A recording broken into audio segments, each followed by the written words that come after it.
Hello guys, this is Pratimbara and welcome back to another video of Computer Tech World channel. Today I will show you that how to make a bootable pen drive. So let's get started. So I am on the screen of desktop and here open your web browser and here paste the link given in the video description box and then hit enter key.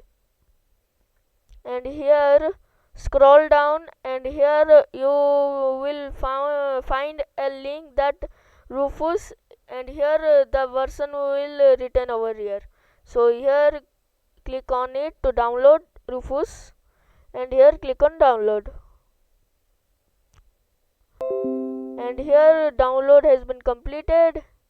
Let's open it from downloads folder and here run the Rufus file and here click on yes and here insert your pen drive. I have already inserted my pen drive and here click on select and here go to your file location where you have kept that ISO file of the operating system, and I have a ISO file of Windows 10 21H1 and another 20H2.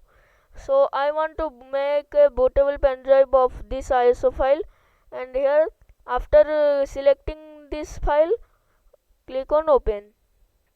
And here one important thing you have to check that go to desktop and right click on this PC and click on manage.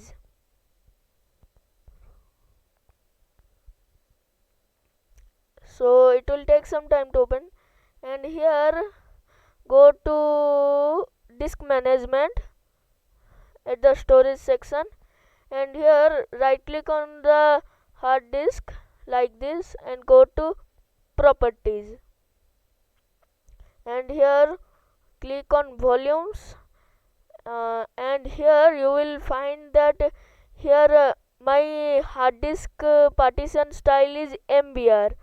So if your hard disk partition is GPT, then select here GPT, otherwise here select MBR and here click on start and here by clicking on OK it will destroy your data inside your pen drive. So I am not making a bootable pen drive now. So here I am closing this all and hope you enjoyed this video. If you want like this video, please subscribe to our channel and don't forget to click on bell icon to all notifications and comment this video if you have any doubts regarding to this video and here give us a thumbs up to support this video. Meet you in the next video. Goodbye.